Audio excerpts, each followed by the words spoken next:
Bom dia, pessoal. Aqui é o professor Vinícius. Hoje a gente vai falar um pouquinho sobre os acidentes com materiais perfluorocortantes, que faz parte aí, dentre os acidentes com materiais biológicos. Esse conteúdo faz parte da disciplina de cirurgia 2 e a gente vai discutir um pouquinho, sobre como que é isso dentro da prática. Então, segundo a OMS, a gente tem no mundo todo cerca de 35 milhões de profissionais de saúde que estão sempre expostos aos riscos aí com esse tipo de acidente, com materiais perfluorocortantes, com materiais biológicos. Sendo que há uma estimativa que, por ano, 3 milhões são expostos, através da exposição percutânea, que é justamente através desse acidente perfluorocortante, E quando a gente tem isso, a gente tem um risco significativo de transmissão de patógenos aí através do sangue contaminado, principalmente hepatite B, hepatite C e o HIV. E com base nessa predominância grande, várias diretrizes, várias legislações já foram feitas com base nesses riscos para tentar diminuir a exposição tanto do trabalhador, do funcionário, quanto dos pacientes também. E quando a gente vai ver os tipos da exposição, em relação ao material biológico, as exposições percutâneas, que é o tema principal da aula de hoje, vão ser aquelas que têm algum instrumento que vai ser ou perfurante ou cortante, sendo que elas têm o maior risco de evoluir com essa contaminação, com essa soroconversão dessas patologias que a gente já citou. Então, assim, agulhas, bisturi, a vidraria, às vezes os frascos de medicamentos estão em vidros que têm que ser quebrados. Nesse processo pode acontecer essas lesões que vão causar uma exposição que a gente chama de percutânea. A gente ainda tem outras classes de exposição dentro da exposição a material biológico, que seria a exposição da mucosa, quando tem respingos desse material biológico nas mucosas do olho, do nariz, da boca, ou então as exposições cutâneas, que é aquela quando o profissional ele não está com a pele íntegra, então às vezes ele está com uma dermatite, tem uma ferida aberta, que ele tem uma área ali que está exposta, e acaba que essa secreção do paciente entra em contato justamente com essa área que está exposta. E casos mais raros, mais quando pacientes que estão extremamente confusos acabam mordendo o profissional da saúde. Se tiver contaminação sanguínea significativa durante esse ato, pode ser que ocorra também a exposição àqueles patógenos. Então a gente vai falar um pouco mais a respeito dessas exposições por perfluorocortantes. E a gente tem aqui, não só no Brasil, falo questão mundial, a preocupação com a saúde do trabalhador. E olhando agora para a política pública brasileira, a gente tem várias normas regulamentadoras dentro da saúde do trabalhador, sendo que a norma número 32, ela trata exclusivamente dos cuidados do trabalhador na área da saúde. Sendo que essa norma ela tem um anexo, que é o anexo 3, que vai tratar dos planos de prevenção dos riscos de acidentes com esses materiais perfluorocortantes. Então ela vai trazer algumas normativas que vão ajudar na condução da prática clínica normal, evitando com que haja esse tipo de exposição. Então, segundo essa norma, a gente tem que essas medidas profiláticas elas têm que ser feitas para todos os pacientes. Não importa se o paciente é um paciente de risco, às vezes é um paciente que é drogadito, que tem risco de ter aquelas infecções por hepatite, por HIV, ou então o paciente tem relações sexuais desprotegidas, São pacientes de risco? Sim, mas eu tenho que fazer para todos, porque às vezes eu tenho um paciente que não é de risco, mas que ele tem uma dessas doenças. Em algum momento foi exposto e adquiriu essas doenças. Então, todos os pacientes que acabam internados para qualquer tipo de procedimento, a gente tem que fazer todas as medidas. Isso vai incluir aquelas medidas básicas de higienização, com lavagem das mãos, higienização das superfícies, principalmente aquelas que tiverem o material biológico. Então, às vezes, uma superfície que tem o sangue de um paciente, alguma outra secreção durante o procedimento. Então, são cuidados básicos que devem ser feitos independente do contexto clínico de cada um. Além disso, né, o profissional ele tem que usar as barreiras de proteção, que são os equipamentos de proteção individual, lembrar sempre, né, das luvas, dos capotes, os óculos de proteção. Inclusive, nesse caso, quem já usa óculos tem que utilizar um óculos por cima, justamente para evitar contaminação pelas frestas, né, que tem entre o óculos e a pele. Em alguns casos, protetores faciais, a gente viu muito agora na pandemia da Covid, né, o uso desse face shield, que está exemplificado aí na imagem, onde você tem a proteção da face como um todo. Então, protege a boca, o nariz e os olhos, né? E é importante também a utilização de calçados fechados, porque caso algum desses materiais pérfuro-cortantes caia, né, do seu campo cirúrgico ou do que você está fazendo no procedimento, tem uma possibilidade dela cair, né, no pé exposto e isso provocar uma lesão perfurativa.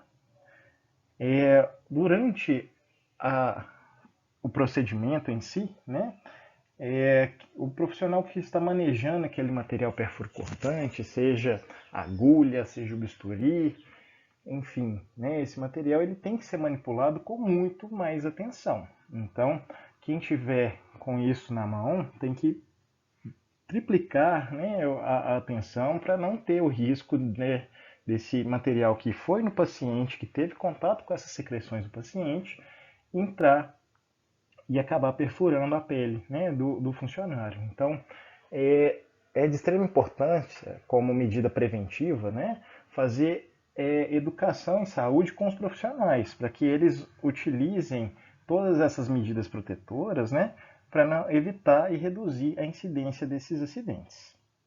Além do que, né, existe uma possibilidade que vários desses instrumentos eles não são descartáveis, eles podem ser reutilizados, né? Então a gente tem pinças, porta-agulhas, esse material cirúrgico que ele pode ser reaproveitado. E lembrar que ele tem que passar por um processo de esterilização e desinfecção muito bem feito, porque muitas vezes esses procedimentos vão acabar deixando as secreções residuais aqui naquele instrumento cirúrgico, né?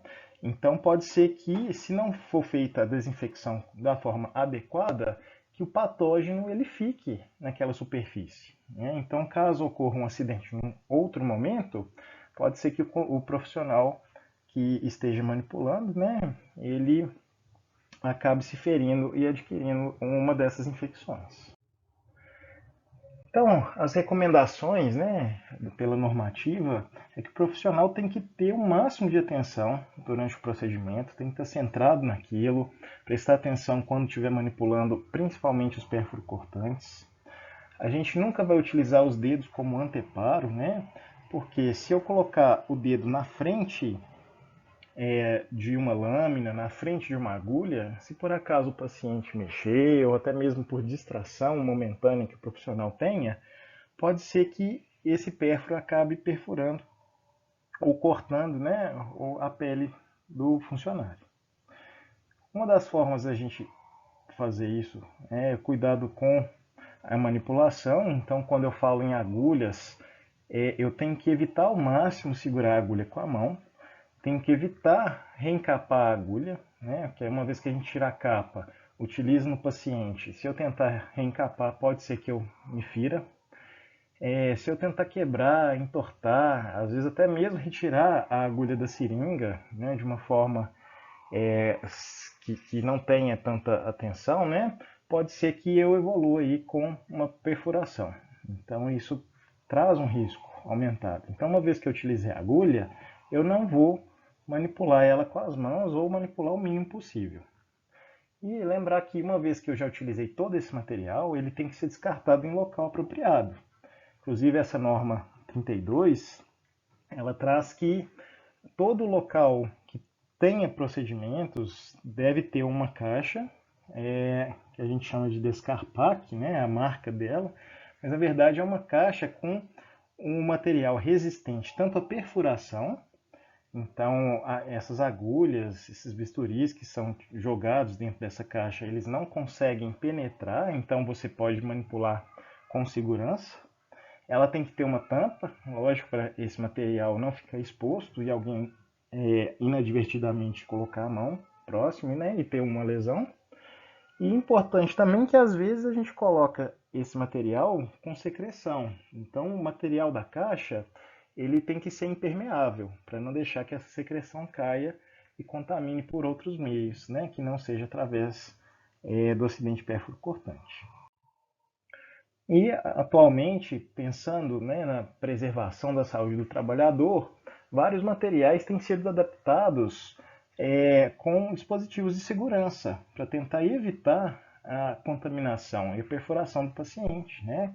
Então hoje a gente já tem agulhas que têm uma capa protetora, né? Na verdade é um dispositivo de segurança, que depois que você tira a capa, utiliza a agulha, você fecha, como está mostrado aí na imagem, de forma que a ponta da agulha fique protegida, né?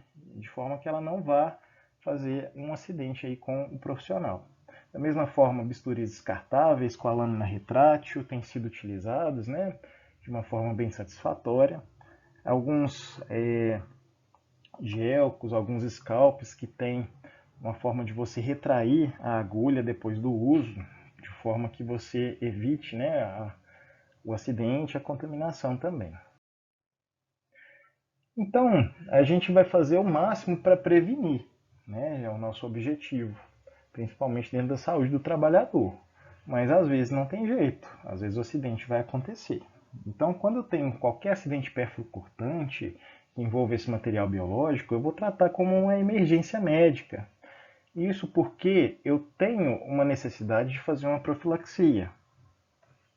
Essa profilaxia a gente tem uma maior eficácia quando ela começa, idealmente, nas primeiras 2, 3 horas. Eu tenho até um máximo de 72 horas para iniciar as medidas de profilaxia, que daqui a pouco a gente vai falar quais são. Mas os estudos já mostraram que depois de 72 horas não tem benefício nenhum de fazer essa quimioprofilaxia, porque não vai alterar a capacidade aí de reduzir a incidência daquelas infecções, de hepatite B, C e HIV. Então, uma vez que você tem um acidente, é prudente que você já faça as medidas imediatamente, para que no máximo, né, até 2, 3 horas do acidente já haja o início aí da profilaxia. E é importante falar que todos os cuidados eles são tomados na hora do acidente, né? Mas o paciente ele tem que ser acompanhado por um tempo, porque nesse período, né, de 6 meses pode acontecer uma soroconversão. Muitas vezes o sistema imunológico é capaz de manter, né, aquele processo infeccioso em estado de latência, né, de forma que ele não vai se manifestar, não vai proliferar, mas nessa janela imunológica, que é o que a gente denomina, né, esse processo, dentro desses 6 meses essas infecções podem acontecer num outro momento. Então, é uma coisa que é uma emergência, porque eu tenho que fazer a profilaxia o mais rápido possível, mas é uma coisa que vai ser a longo prazo, que vai trazer conotações aí no estilo de vida do paciente que foi acidentado. E, dentro disso tudo, a melhor coisa para a gente fazer é prevenção. Então, a gente tem que reforçar, né, com todos os profissionais que trabalham com isso para ter todos aqueles cuidados que a gente já discutiu para que não aconteça o acidente, mas a gente também tem que falar com eles da extrema importância do manejo aí quando a gente tem esse acidente. E quando a gente tem o acidente, a gente tem as potenciais transmissões, sendo que a gente trata principalmente dessas três, né, que seria o HIV. Então, nas lesões percutâneas, a taxa de infecção, né, ela é de 0,3%, sendo que aqui a gente vai ter a contaminação principalmente nesses tipos de secreção: sangue, sêmen, secreção vaginal, secreção das serosas, né, que seria o líquido pleural, o líquido acítico e o líquor. Então, são os líquidos que geralmente têm o potencial de transmissão, né? E uma vez que eu tive o acidente, esse acidente, se ele foi num paciente que não tinha o HIV antes, e durante o segmento dos 6 meses esse paciente adquire o HIV, né? Então ocorreu a soroconversão desse patógeno, né, para uma doença confirmada, eu falo que aquele acidente ele realmente foi o causador do HIV. Então é um acidente comprovado. Agora, quando o paciente tem um acidente, mas eu não sei o estado atual dele, então às vezes ele já tem essa patologia antes, mas não é diagnosticada, se ele desenvolver HIV nesse período de 6 meses, é provável que o acidente atual foi o responsável, mas eu não tenho certeza se foi porque eu não fiz o teste do paciente exposto, né? Então, o HIV ela pode ocorrer aí dentro dessa possibilidade. O vírus da hepatite B, ele tem um risco bem mais aumentado, né, de transmissão, sendo que quando eu tenho o HBeAg, né, que é um índice que vai mostrar alta replicação desse vírus no paciente, se ele for positivo, eu tenho um risco altíssimo de desenvolvimento no paciente exposto, em torno de 22 a 31%. Isso comparado, né, com a taxa de 0,3 no HIV. Quando o paciente fonte, né, que foi responsável pela exposição, não tem um HBeAg positivo, né, então é negativado, mas ele tem um HBsAg que pode indicar uma infecção recente, eu tenho risco do paciente exposto a adquirir a hepatite B entre 1 e 6%, que são números também até altos em relação ao HIV. E por fim, a hepatite C, e nesse caso aqui seria mais quase exclusivamente aí pelo sangue, né? O risco de soroconversão é até 7% dos casos, sendo que alguns estudos apontam uma incidência menor, né? Uma média de 1,8% de soroconversão, né? Depois do acidente. As exposições que a gente considera de maior gravidade, primeiro são aquelas que têm aquelas secreções que a gente já discutiu, que são mais propensas a conter esses vírus. Então, sangue, secreções genitais, secreções serosas e líquor. Quando a gente fala de suor, saliva, fezes, né, urina, vômito, são secreções que não têm risco de transmissão de HIV. Mas não quer dizer que o profissional da saúde está isento de usar os EPIs, né? A gente tem que usar de qualquer forma. Mas nesse caso, caso tenha algum acidente, a gente pode ficar um pouco mais tranquilo, porque o potencial de transmissão nesses líquidos ela é quase nula, né? Então o risco é quase mínimo. E quando a gente fala especificamente, né, das exposições percutâneas, o que causa maior chance aí de uma transmissão seria quando eu tenho lesões mais profundas, quando o instrumento causador da lesão, né, seja a perfuração, seja o corte, tem sangue visível, porque se eu tenho sangue visível, a concentração de sangue ali é muito maior. Agulhas que têm lúmen, né, porque a agulha de sutura, por exemplo, é uma agulha que ela é de material que é composto de forma toda fechada. Ele não tem um espaço dentro dessa agulha. Então, essa agulha de sutura ela tem menos chance de provocar transmissão do que uma agulha de aspiração, por exemplo, né? Uma agulha 25/7 que eu vou infundir anestésico, né?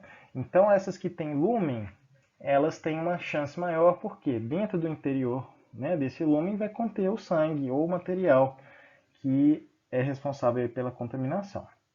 Sem falar que quanto maior o calibre, mais secreção cabe dentro desse lúmen da agulha. Então, quanto maior o calibre, maior a chance aí de ter uma transmissão. E os estudos apontam também que quando essa agulha ela foi utilizada para puncionar artéria ou veia, né, que ela entrou na corrente sanguínea, contato direto, eu tenho um potencial ainda maior para que ocorra essas transmissões. Então, quando o funcionário, né, o profissional de saúde, ele é exposto ao acidente perfurante, né, primeiro a gente vai ter que ver o tipo de acidente. Se for uma lesão perfurante ou cortante, né, é imprescindível que o paciente imediatamente lave com água e sabão o local daquela lesão.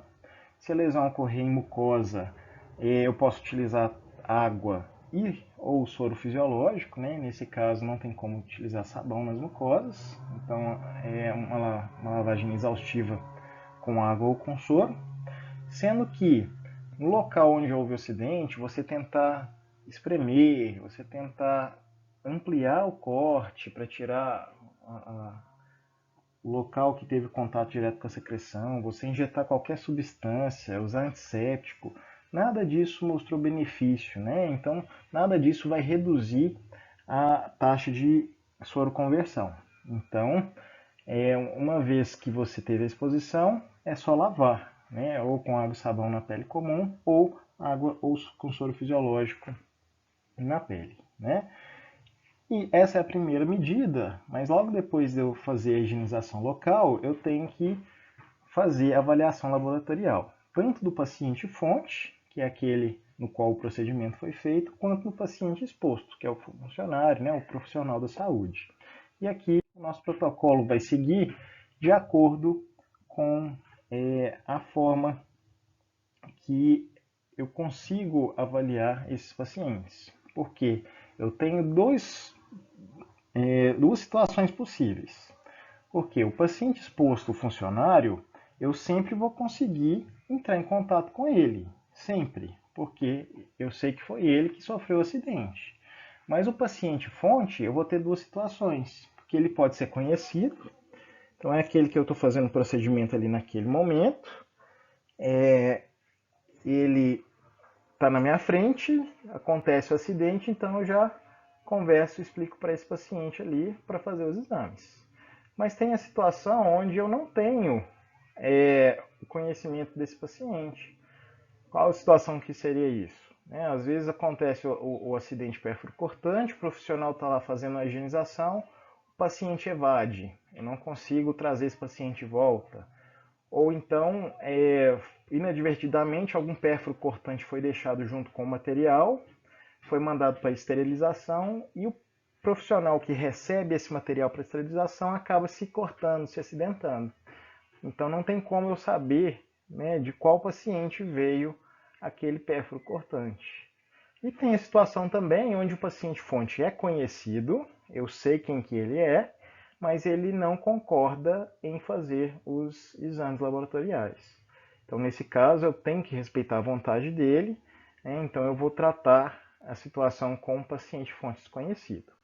E como que é isso na prática, né? Então, o nosso paciente fonte conhecido, eu tenho que fazer, se possível, uma anamnese detalhada, né, para saber se ele já tem um desses diagnósticos prévios, de hepatite C, de hepatite B, de HIV, saber se ele é um paciente de risco, né, drogadito, se faz relação sexual não protegida, né. Uma vez que eu faço essa anamnese, eu vou coletar os exames. Eu posso solicitar o HIV, tanto o teste rápido quanto o ELISA, sendo que o teste rápido ele já me dá uma ideia ali na hora, o ELISA ele é mais demorado, né? O teste rápido é cerca de 30 minutos e o ELISA gasta alguns dias para sair o resultado. Eu posso solicitar só um ou os dois. Eu vou solicitar o HBsAg e o anti-HBC, que são dois marcadores aí para avaliar a hepatite B, e o anti-HCV, que é para hepatite C. Algumas fontes falam que é permitido você solicitar também o VDRL, para saber se o paciente é portador de sífilis, e os marcadores para a doença de Chagas, para saber se ele já é contaminado. Mas essas duas não têm grande presença, né, nos protocolos clínicos atuais, principalmente porque não são doenças com prevalência tão alta. Mas, em alguns casos, é possível você fazer essas dosagens desses marcadores. Uma vez que eu fiz do paciente fonte, o paciente exposto ele também tem que passar por exames laboratoriais. Obrigatoriamente, ele tem que passar pelo anti-HCV e pelo HIV.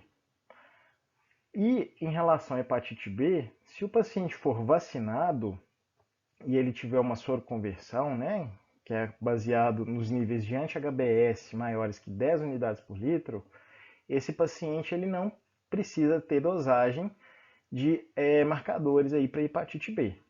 Mas se ele não for vacinado, ou assim, não sabe se é vacinado ou se a vacinação é incompleta, aí eu tenho que fazer a avaliação de HBsAg, anti-HBC e anti-HBs.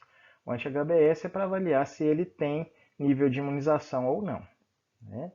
Por que eu tenho que fazer do exposto também? Né? Isso tem uma implicação legal importante, porque se esse paciente já tiver essas patologias antes do acidente, eu não tenho uma relação causal direta. Então, do ponto de vista assim, de legislação, eu não posso culpar o empregador, né, do acidente. Assim. O paciente ele já tinha antes, então não foi esse acidente o culpado dele ter infecção. Agora, se eu não sei o estado do paciente no momento que ele é exposto, e ele acaba sorovertendo, né, num outro momento, pode ser associado ao trabalho. Aí, nesse caso, o empregador, né, ele tem toda a função legal e moral a se resolver depois, né, num segundo momento. E se o exame do paciente fonte for positivo, qualquer um deles, o paciente exposto tem que fazer as quimioprofilaxias, principalmente correspondentes àquele que foi positivo. Tá? Se o paciente exposto tiver algum teste positivo, ele não faz a quimioprofilaxia, porque não foi o acidente do momento que causou o diagnóstico. Então ele tinha isso prévio e ele tem que fazer tratamento especializado, né? Então não é quimioprofilaxia que é feita. Então essa é quando eu tenho paciente fonte conhecido. Mas quando eu tenho a situação que o paciente fonte é desconhecido, eu vou fazer a dosagem apenas do paciente exposto. Então anti-HCV e HIV. E a questão, a mesma coisa da hepatite B. Conferir se ele foi vacinado ou não. Se foi, avaliar o anti-HBs. Se ele não for vacinado, solicito os 3 exames aqui para hepatite B. E nesse caso, como não tem como eu saber qual que é o histórico do paciente fonte, que ele pode ter ali naquela amostra qualquer um dos 3 vírus, então eu devo iniciar sempre a quimioprofilaxia para todas as infecções possíveis. E quando isso acontece, eu tenho alguns cuidados importantes. Né? Eu vou falar daqui a pouco como é feita essa quimioprofilaxia, mas antes disso, aconteceu o acidente, eu tenho que explicar para o paciente fonte e para o paciente exposto sobre todos os riscos relacionados à transmissão, inclusive da necessidade de fazer os exames laboratoriais, no caso de vir alterado, de encaminhar esse paciente para acompanhamento por pelo menos 6 meses, que pode ser um período que tem a sua conversão. Eu tenho que obter preferencialmente por escrito a autorização dos dois para coletar esse material para análise. E no caso de negativa, tem que ser registrado em prontuário, né, que não foi autorizado. Se o paciente fonte não autoriza, eu tenho que indicar já a quimioprofilaxia, né, independente do resultado, para o paciente exposto. Também a gente tem que fazer a identificação de possível infecção prévia no paciente exposto, por aquelas implicações legais todas, né, e trabalhistas que podem ter relacionados aí com esse acidente. Porque se for um acidente onde o paciente, né, exposto não tinha a infecção no momento do acidente, mas dentro de 6 meses ele adquire a infecção, a gente tem um acidente documentado e todas as implicações decorrentes disso. Lembrar também que esse paciente que foi exposto, a gente tem que cuidar para fazer uma prevenção secundária, principalmente em relação sexual, né, que esse paciente possa ter. Então, os parceiros, caso ele tenha uma soroconversão nesses 6 meses, podem estar sendo expostos ao vírus também. Então, nesse caso, já que o sêmen ou secreção vaginal são secreções potenciais transmissoras, né, esse paciente tem que tomar cuidado de barreira em relação a essas possíveis infecções por via sexual também. E a quimioprofilaxia em si, né, a gente indica aí no HIV quando a gente sabe que o paciente fonte é portador do vírus, ou quando ele não sabe que é, mas o teste HIV, né, seja o rápido ou o ELISA, é positivo. Eu vou avaliar se a contaminação foi no momento do acidente ou se o paciente exposto ele já tinha a doença prévia, porque se ele já tem a doença prévia, eu não faço quimioprofilaxia, ele já passa para o tratamento. Então, na situação onde o paciente fonte ou é portador do vírus ou tem um teste positivo e o paciente exposto tem um teste negativo, eu faço a quimioprofilaxia. Se eu tenho um risco de exposição baixo, né, eu vou fazer a quimioprofilaxia básica com apenas 2 medicamentos. Mas se for um risco elevado, né, o paciente tem uma alta carga viral do HIV, é necessário fazer uma quimioprofilaxia expandida com pelo menos 3 medicações. E isso vai ser com acompanhamento profissional, né, preferencialmente com infectologista ou no serviço de referência de infectologia do município. Em relação à hepatite B, a gente não tem prioritariamente que fazer esquemas profiláticos, o que a gente tem que conferir é que o paciente tenha vacinação. Se ele já vacinou antes, eu tenho que solicitar o anti-HBS para ver se eu tenho confirmação da imunização. Então, ele tomou as 3 doses da vacina, né, com os intervalos de 0, 1 e 6 meses, e eu faço o anti-HBS vem positivo, ele já está protegido, eu não tenho que fazer mais nada. Se o esquema vacinal está incompleto, eu tenho que terminar o esquema vacinal, né? Eu tenho que atualizar a vacinação. Se o paciente não tem ideia se ele já vacinou alguma vez para hepatite B, ele tem que fazer o esquema completo. Independente do paciente exposto, né, eu tenho que sempre solicitar o HBsAg da fonte, para ver se ele tem infecção ativa, porque isso aumenta o risco de transmissão. Se ele tem o risco de transmissão, eu completo o esquema vacinal. Depois de completar o esquema vacinal, eu vou repetir o anti-HBsAg, para ver se houve uma conversão imunológica, né, se eu confirmo se teve imunização pela vacina.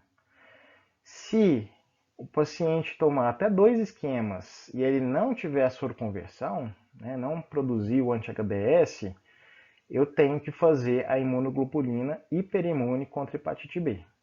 É uma imunoglobulina que é feita por via intramuscular, um período de tratamento aí de 3 a 6 meses. Mas, prioritariamente, quando a gente pensa em hepatite B, é esquema vacinal. A grande maioria dos pacientes vai ter essa imunização, né, essa conversão aí. Então, se está completo, tá ok. Se está incompleto, completa a vacina e afere o anti-HBs.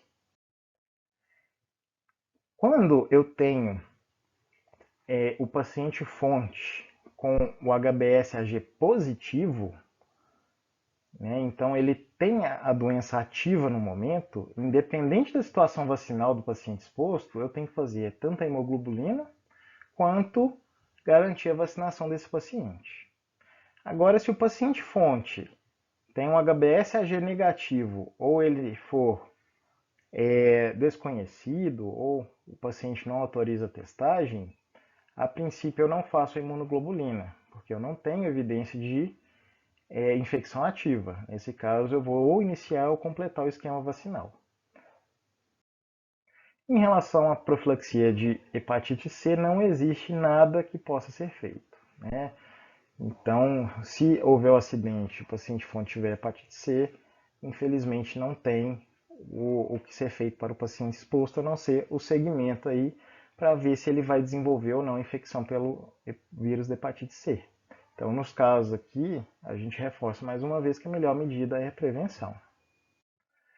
Então, para a gente finalizar esse conteúdo, né, sempre importante tomar todos os cuidados na realização do procedimento, principalmente quando eu tenho pérfuro cortante, né, durante a manipulação, durante o descarte, eu tenho que proteger a mim enquanto profissional, proteger o paciente, tenho que proteger outros profissionais envolvidos, né, que às vezes vão manipular o lixo depois, né? Então eu tenho que garantir que está tudo descartado para não ter risco de ferir terceiros, né? A melhor coisa a ser feita, né, nos casos aqui de acidente é prevenção. Então, a prevenção primária antes que ocorra o acidente, né? E uma vez que há exposição, eu tenho que seguir estritamente o protocolo, né, de dosar, se possível, do paciente fonte, dosar do paciente exposto. Caso haja indicação, fazer quimioprofilaxia o mais precoce possível, né, dentro de até 72 horas, e fazer esse segmento a longo prazo, né? Então é importante para a proteção individual, para a proteção de todos os profissionais envolvidos aí. Então eu espero que tenham passado a mensagem, né, sobre o que é o acidente com pérfuro cortante, quais as medidas cabíveis aí, são as referências utilizadas. Muito obrigado e até a próxima.